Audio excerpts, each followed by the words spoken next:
Who's our guest speaker today, Loretta Ross. She is a reproductive justice and human rights activist who has centered the voices and well-being of women of color.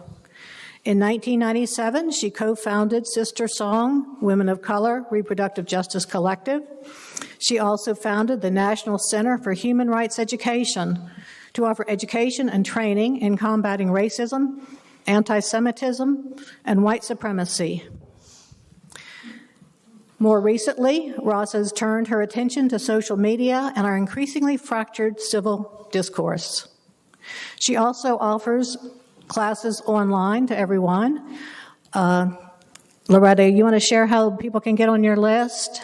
Send you an email? Just look up my name. My name is my website, and you sign up. Every class is $5. Okay. Yes.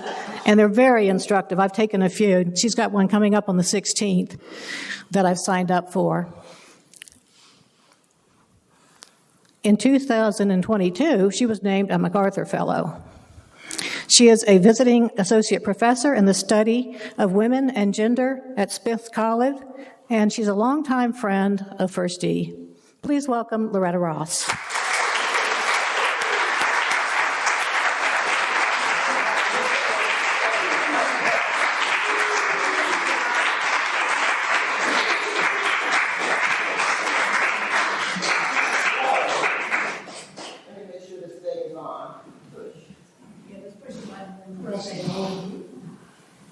I think I got it. Yeah, I think I got it. I'm used to penile objects, so anyway.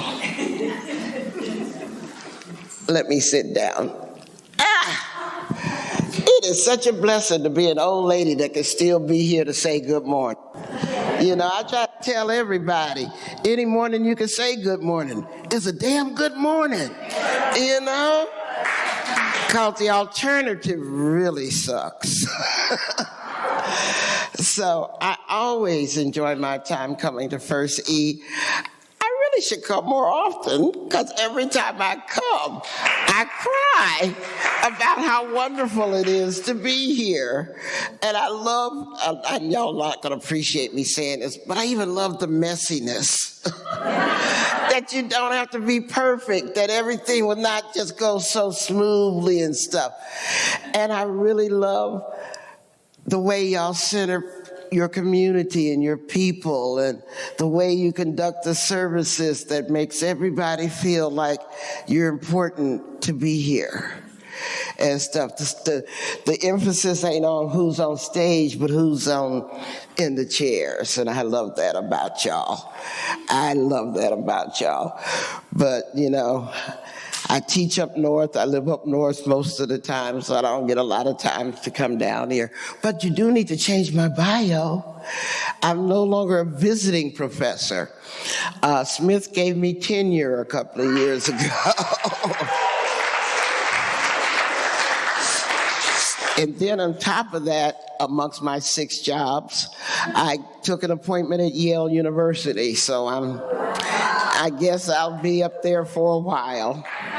I'm always surprised that they take a chance on somebody like me. You know, not for the obvious reasons, but for those of you who don't know me well, I didn't graduate college till I was 55. And I started a whole new career teaching. And I never thought I'd be qualified to teach since I didn't have a college degree. And so I use that to tell my students, don't ever give up on your dreams, because you never know what will come true. When I retired from nonprofit work in 2012, I just wrote this little sticky to myself. I want to teach, talk, and write. Well, you know, I got the talking part down. But I didn't know about the writing part, and I didn't know how the teaching part would happen. And all of my dreams have come true. And I'm just so, and all since age 55. So I want AARP to do an article on that for me. Anyway, it's all good. It's all good.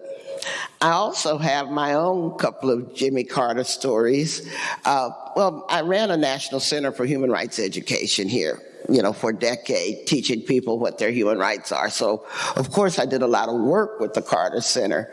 But my Carter story is a little bit more personal, although I did get a chance to meet him a couple of times. There was a flood in my mother's house in San Antonio, Texas. And Mom called me all panicked because she didn't know what to do. Senior citizen in a wheelchair. What am I going to do? I can't move, blah, blah, blah. And next thing I know, I had told somebody at Habitat for Humanity about my mother's situation. Within 2 weeks, they had come and totally fixed her house. No questions asked, no charges, no anything. And I'm like, wow, anything I doubted about doing good just got solved for me. Because, the insurance company, well, you don't have flood insurance, they have to run around that whole thing that they take us through. We're so mad at the insurance companies right now, at least I am, because it's the only product you buy they don't ever want you to use. Because when you use it, they're going to get mad at you and, drop you and stuff. Don't get me to talking about that. Okay. But what am I here to talk about? Okay. I think I want to start off by talking about how mad I am that everybody's telling me not to be political right now. Oh, we're just supposed to ignore all this crap that's going on and be just nice to each other. And suddenly it all seems like it's on the responsibility of progressives to be nice to the fascists. Ain't nobody telling the fascists to be nice to us. And that pisses me off. I'm like, wait a moment. Ain't this supposed to go both ways? But can you just accept that people who believe in decency and truth and honor and kindness may not have a whole lot of in common with people who vote the other way? Because you're asking me to compromise the truth. Learn to be mean to people so that I can get ahead. Acting like lies don't matter because there's all kinds of truths out here. They're asking me to not be myself in order to get along with the people who don't even want me to exist. And in the middle of this, I'm writing a book on calling in, and I'm like, shit. How can I practice what I just wrote a book preaching? And so I've been messed up since the election. For a lot of reasons, for the reasons y'all don't share, but also for the reason that I'm just writing a book about calling in people you'd rather cancel. And right now, there's a whole lot of people I want to cancel. And so I'm struggling with living up to my integrity and not going back to my default of my anger and my trauma. Because I know about myself, and I think this is true for all of us, is that when somebody gets on your nerves, the first response is born from your trauma. It's that second that you got to give yourself a pause to get to, so it comes from your integrity. But that first response is in the driver's seat most of the time, ain't it? And it never achieves what you think it's going to achieve, but that doesn't matter because you're going to do it anyway because that's the rut, the pattern that you're in. And so I'm trying to call in my first response because these people, I've been procrastinating writing an editorial for the New York Times. They asked me to write it, and I'm like, I'm 2 weeks late. Because I'm like, how do I write these incoherent feelings down. I'm supposed to be talking about being the bigger person and calling them in, and I just want to call them a bunch of MFs. Because they are not, they put the whole world at risk. You know, because they want cheaper groceries. Because they ain't going to get no cheaper groceries. Matter of fact, driving over here, the gasoline is 70 cents higher now than it was in November. I saw that. So anyway, let me try to be my higher self. And if you said I said any of this, I'm going to deny it. Because I'm trying to model what I'm trying to achieve, which is learning how to call people in across our differences. I mean, I ain't got no problem dealing with differences. I have problems dealing with meanness. That's what gets in my craw. I don't mind people being different, but I really do mind people being mean. And even as I understand psychologically that meanness that they're exhibiting is coming from their trauma, because no baby ever comes out the womb saying, I'm going to grow up to be an asshole today. I mean, that's not how it happens. You know? It's like something happened to them that made them that way. You know, in human rights language, you remember, Lorraine, we call them victimized violators, because they were victimized first to become a violator. I understand it, and I feel for them, but I really wish they weren't around me, because it's very hard to have that generosity of spirit, to remember their complexity, to remember that their story is just as complicated as my story, you know, and to give them that grace, that understanding, when they're busy messing over the people I love. It's complicated, y'all. I keep saying Jesus had that job. I ain't applying for it, okay? I ain't applying to turn the other cheek. I don't know what to do with this. I honestly don't. I cannot pretend that I know what to do with this. But I can tell you that y'all make me cry just being the congregation that y'all are. I love y'all. I love y'all because this is a place where I can speak my truth and not flinch and not hide and not avoid politics, as I'm so often told nowadays. I'm like, everything's political. I mean, how am I supposed to avoid politics? That's like avoiding breathing. So I don't get that. But the thing that I'm really warring with right now, and I don't want to take too long, is not succumbing to the feeling of despair and hopelessness that this moment is bringing. I had put so much hope into believing that America had turned a corner. I had put so much hope into that, you know? And it's kind of like getting stood up over and over and over again. You know, America, you're like the prom date I had that forgot my name the next day. You know, it's just I keep believing and believing and believing, and then it keeps saying, not you, not now, not right now. But the way that I've managed to challenge my feelings of helplessness and hopelessness is to see the bigger picture. And for me, the bigger picture is that the people who are opposed to human kindness and human rights only have two things going for them: lies and violence. Yes. Lies is their register, and violence is their method.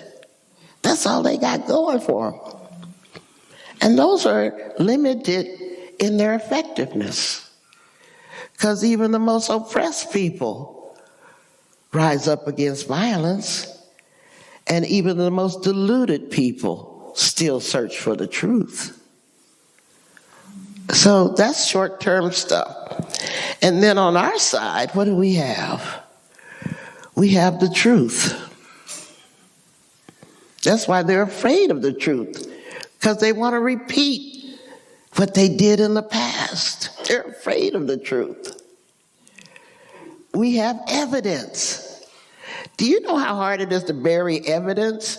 Try killing somebody and getting away with it. You cannot bury evidence. Not forever. For a short term, but not forever. We have history on our side. I teach these young people every day at Smith College, and Yale, both are very elite universities, kids that came out of high-end private schools. I mean, their parents spent more on their high school education than we charged them in tuition. I mean, it's just, And the average class size at Smith is 12 students. I have 60 in every one of my classes called white supremacy in the age of Trump, because that's what I teach. That's all I've ever taught.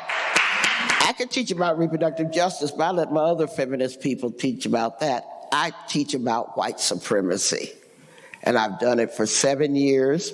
I was featured on Fox News 2 weeks ago for doing it. So when they notice, you're doing something right, And I love the eagerness with which these children pack my classes, because they've been denied this education from K through 12.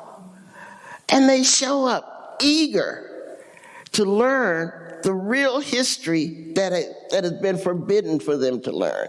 Or maybe not even forbidden, because the majority of their parents, I believe, are actually very liberal.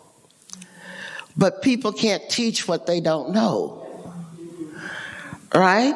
And so they're like, why didn't my mom ever tell me about this? All we heard was that Dr. King, led a march and everything is good right now.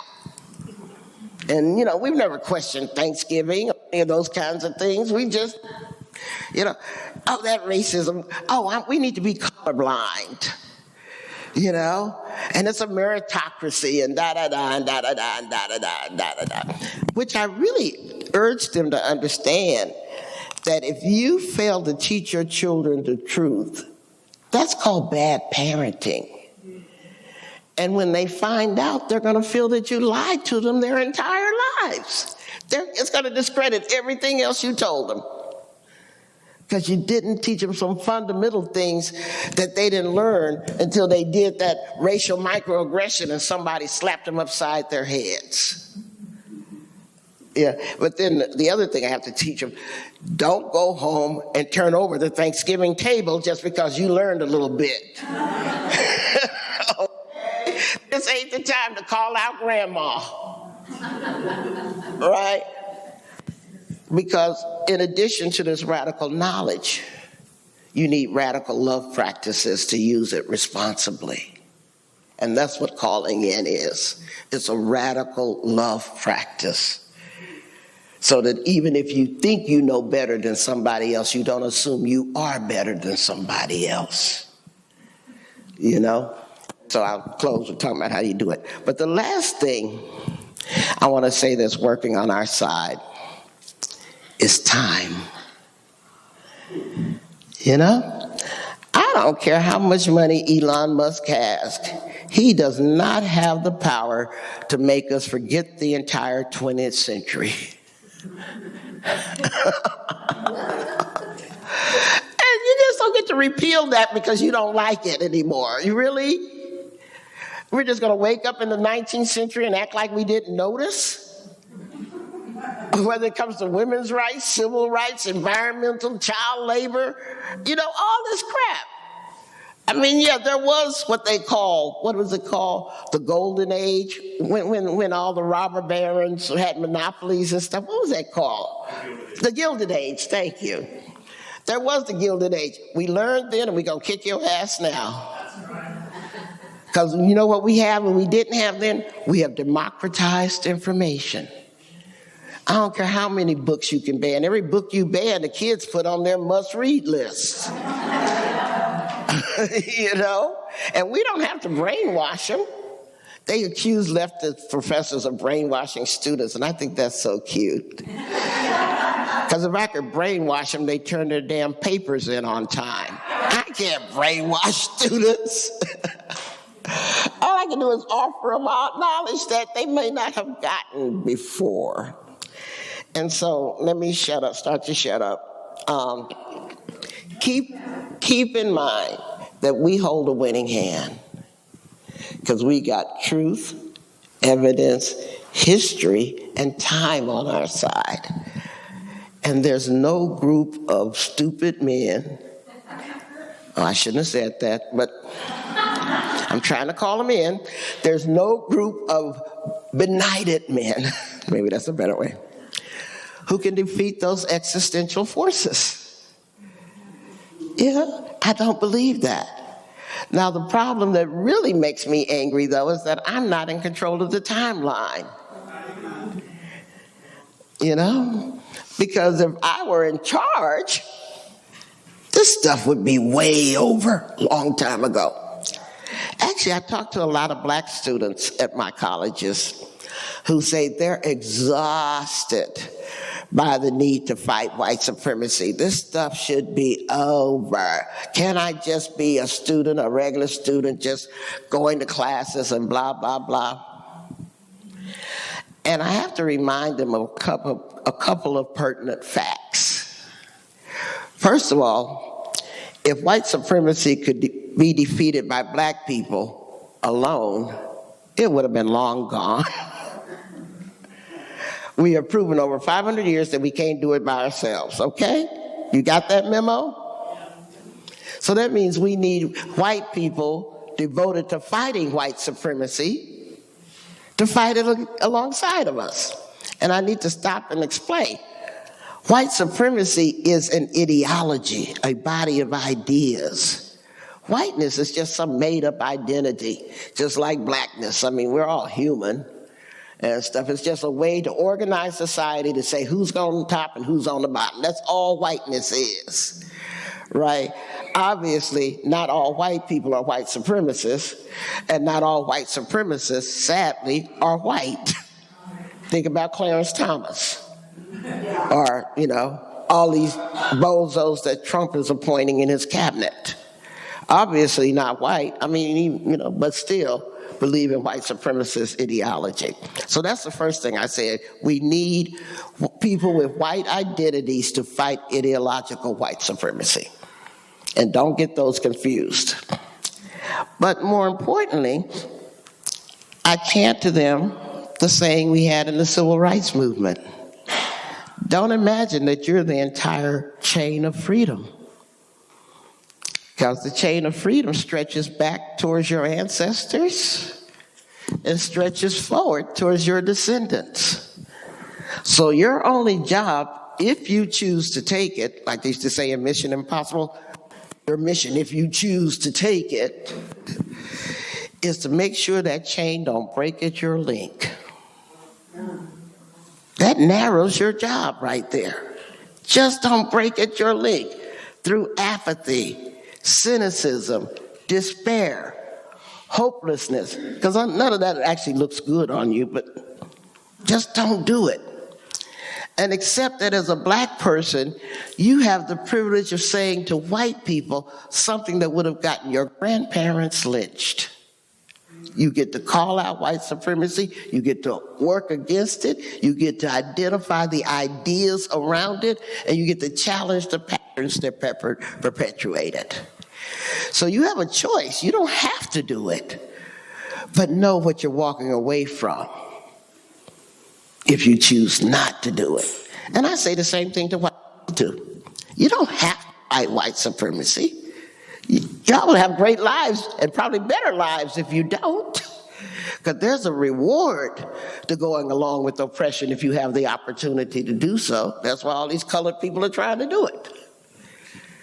But if you choose to do it, don't imagine that you're the entire chain of freedom either. Right? because there were abolitionists who fought slavery. There were people in the future who's going to fight their fight, right? And so when we say go talk to your people, that don't mean go talk down to your people, because they can't teach what they don't know either. All right? This is how we have to do the work. And so that's why I wrote this book about calling in. Great theory, but right now I'm being pressed. But I still believe in it.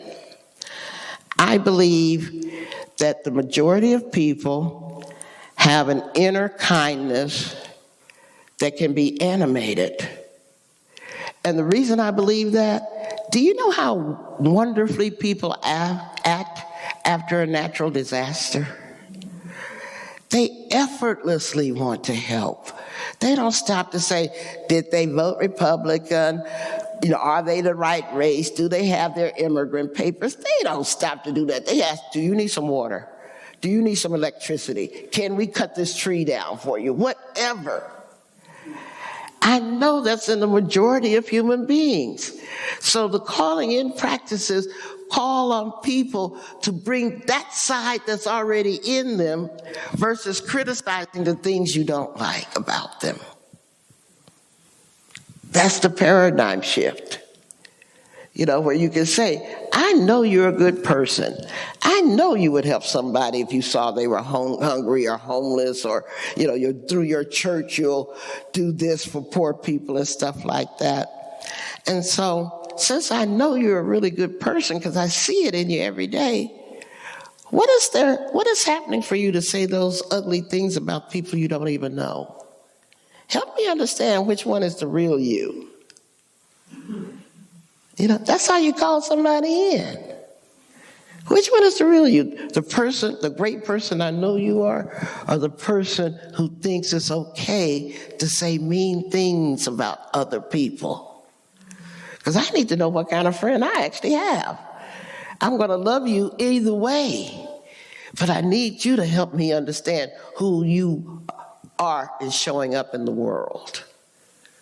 And is this the look you actually want for yourself? That's a calling in conversation. You're not criticizing them, because you can't change anybody else with words anyway. I mean, if you could change people with words, couples wouldn't fight. Families wouldn't fight. You can't change them with words, but you can offer them an opportunity to change themselves. If you treat them with love, treat them with respect, ask a critical question is, how well is that grudge you carrying working for you now? Would you consider letting it go to see if you could have a better chance at a happier life? How well is putting people down working for you now? Is it making you feel better about yourself? Could you tell me what you get out of that and stuff? So first you have to assure them of your respect, assure them of your love if it's there, assure them that you want to listen to them, right? And at the same time, be clear about what your standards and values are. But it doesn't change your standards and values to offer people a loving ear. Because everybody's got their own life experiences that cause them to think a different way than you do. And their experiences are just as valid as yours. So even though you don't agree with their conclusion, you've got to respect their process. And I'll close with this.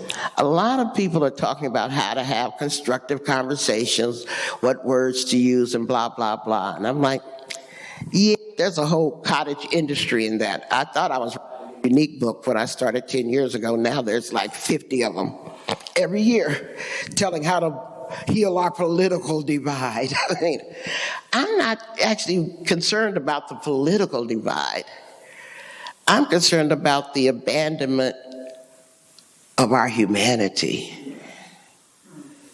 Because I don't want to grow up in a world where honor and decency and all those things are seen as sucker games. I don't want my grandchild and great-grandchildren to be in that kind of world. So political divide, yeah, but why can't we turn the things that make us preciously human back into power and virtues instead of weaknesses that should be exploited? That's my biggest concern. So let me see. I'll just close. Maybe I'll give you an example, because people always are talking to me about boundaries. In my online classes, and you can sign on to my online classes, lorettaross.com. Every time we have a class or a conversation, it's up there. Like I said, each class is only $5. If you need a scholarship, let me know, and I'll look at you side-eyed, but I'll give you one.